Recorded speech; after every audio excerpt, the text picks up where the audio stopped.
Gibran bantah diasingkan ke Papua. Ini bukan tempat pembuangan. Wakil Presiden, Wapres, RI Gibran Rakabuming membantah narasi yang menyebutnya diasingkan ke Papua. Gibran menegaskan, Papua bukan tempat pengasingan, tetapi bagian dari NKRI yang harus diperhatikan.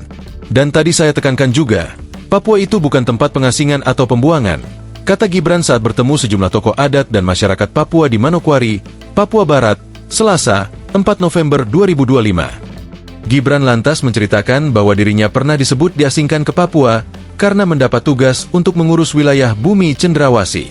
Dengan tegas, Gibran menyatakan, Papua bukanlah daerah pembuangan. Bagi Gibran, Papua adalah bagian NKRI yang harus diperhatikan. Bapak Ibu mungkin sudah sering baca berita tentang saya. Oh, Gibran diasingkan di Papua. Tidak, itu nggak benar. Papua itu bagian dari NKRI. Bagian dari NKRI dan harus kita berikan perhatian khusus, tegasnya. Oleh karenanya, menurut Gibran, pemerintah membentuk 2 lembaga untuk menggagas pembangunan di Papua.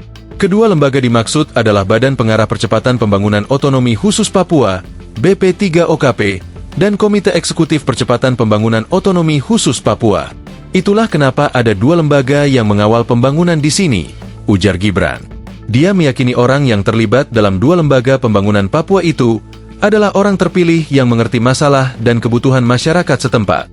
Saya yakin tadi Pak Gubernur, orang-orang yang ada di sana itu adalah orang-orang terpilih, orang-orang yang mengerti problem di Papua, dan saya yakin nanti ke depan akan ada terobosan-terobosan baru, inovasi-inovasi baru yang nanti akan membawa manfaat yang baik untuk masyarakat Papua, kata Gibran.